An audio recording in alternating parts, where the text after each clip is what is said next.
is just a dot. Elements in the second group could be a quarter moon, eighth moon. 2 bonds. So it could be a football, it could even be a horseshoe, even though that doesn't give the right geometric shape. Group 3s with 3 bonds. Boron and aluminum. Those are the isosceles triangles. Carbon has 4 bonds. So carbon, silicons, they get the diamond. That's why they're called the diamonds. Nitrogen. Instead of forming 5 bonds now in a lone pair, goes to itself and you get 3 bonds. So this is now a right angle. Phosphorus, when it does a group 5, like a phosphate, or PCl3 goes to PCl5, you give it a 5-pointed star. Oxygen, 6 valence electrons. You got 2 that are pairs. 2 bonds, H2s, see there, H2O. Sulfur, same thing, or it can have 4 bonds or 6 bonds. So we just draw Star of David for the 6 bonds. Now lastly, the halogens. This is where it gets complicated. Something like fluorine, that's only going to take 1 bond. It's going to have 3 lone pairs out there. So see the 1 hydrogen on the end, that's hydrogen fluoride. Bubble that into water, hydrogen fluoride gas into H2O liquid will give you hydrofluoric acid. The F- ion is the most electronegative ion there is for all general purposes. Now when you go on, elements like chlorine, bromine, iodine can use these electron pairs to bond 2 each. So 2, 4, 6, a 7 to the OH there. So this is what would you call it? Hydrochloric acid would just be the Cl with 1 hydrogen there. This, I guess, is probably hyperchlorous acid. See, I'm not into the names. As long as you can draw the structures, account for the electrons, that's what's important. So the square for these halogens is way to go. Each corner is an electron pair, except that first one. It's got 1, that's where it bonds. So HF, HCl, that'd be hydrochloric acid. Fluorine's smaller an ion. The middle nucleus of it, the atomic nuclear stuff, so it doesn't get the oxygens bonding to it like the chlorine does, because chlorine's got that bigger radius and those electrons are way further out there. So your bromines, iodine, chlorines will have 5 different characters, and that's where the Schroeder diamond technique is going to make it the easiest. So we're going to draw some molecules now, starting with the hypo-Chlorite anion. This is bleach, essentially. So when I looked at the diagram here, 2 Cl2s, 2 chlorines are what we're going to get here.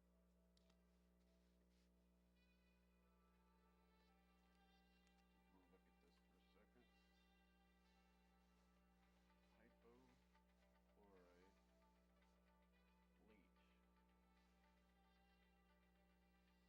Cl2 and water. Cl2 is a gas again. Is going to give you HClO minus. Okay, so we'll probably need 2 waters to balance that. Cl2 is a gas, but the ion is now aqueous. It's now in water. Okay, so just looking at the information here, we're going to determine what the structure would be. So when I look, I know halogens like chlorines, they get the square. So we're going to do 2 of them because I think the balanced equation is going to have 2. So do maybe a big one there and a little smaller one over here. This is very important because the ions in water are how they're taken up, carried in the blood. That's what's so brilliant about it. So an oxygen is what? 2 bonder. Everything separates.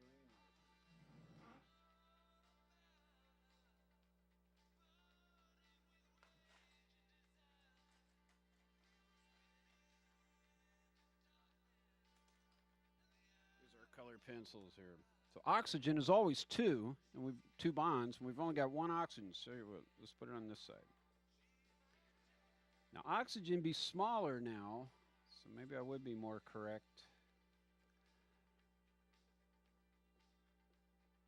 Those are the 2 bonds, so oxygen technically is done there if you want. The H, boy, this is a good one now. Is the H on the O? Oh, the chlorine. Let's go over here. This corner, we know these are going to have electron pairs.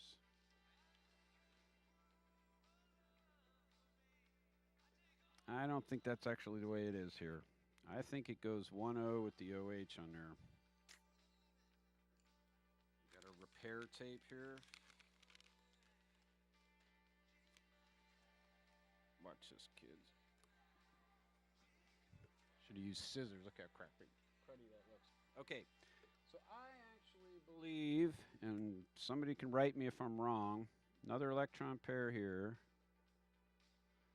It's got a total of 7 electrons.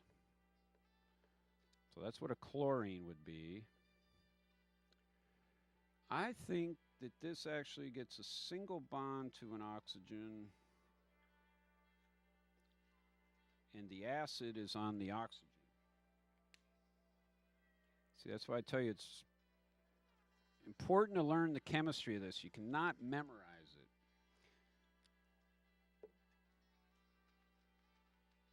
Look like an alcohol, really, the way it's only bonded on there once, huh? So we're going to stick with this. This is our final answer. So see, this is our chemical deduction that we're using.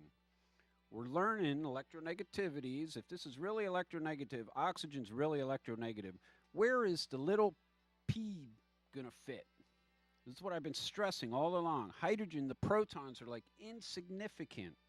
You got these giant electrons are the key. A little proton, even with 1 electron, it's going to come and go. This stuff will get so pushed out of the way. So I'm going to say that the oxygen is bound to the chlorine with a single bond in this case. See, they didn't even draw the structure in the book. This is probably one of those that takes many, many different forms. So let's try this. How would they do it? Oh. Cl, there's just 1 O. See, I'm used to doing like 4 of them. So it'd be Cl.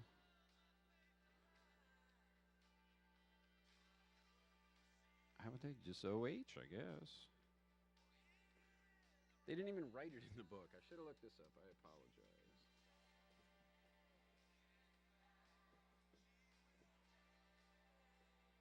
ClOH, I think, is... This would be the Lewis structure of it. I always make electron pairs in barbells. You're into the alien thing now. And then there's 2 more on this guy.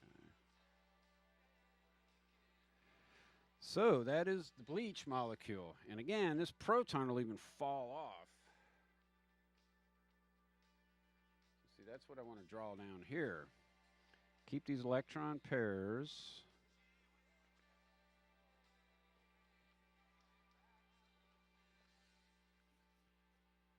Oh, we couldn't have done that double anyway, because this is a whole different elements. We're used to doing other elements here. So what if that goes that way, and then the 2 electrons here would bind the O. You got the worst pencil sharpener. It puts too sharp a point on thing, and then when you press it, it breaks. So this is a 4-headed alien. It's still got its own lone pair of electrons out here. So I shouldn't have drawn them in there. It's got a net negative overall. You've got a black-green eye, huh? So this is what the hypo-Chlorite anion would look like. Color with our marker.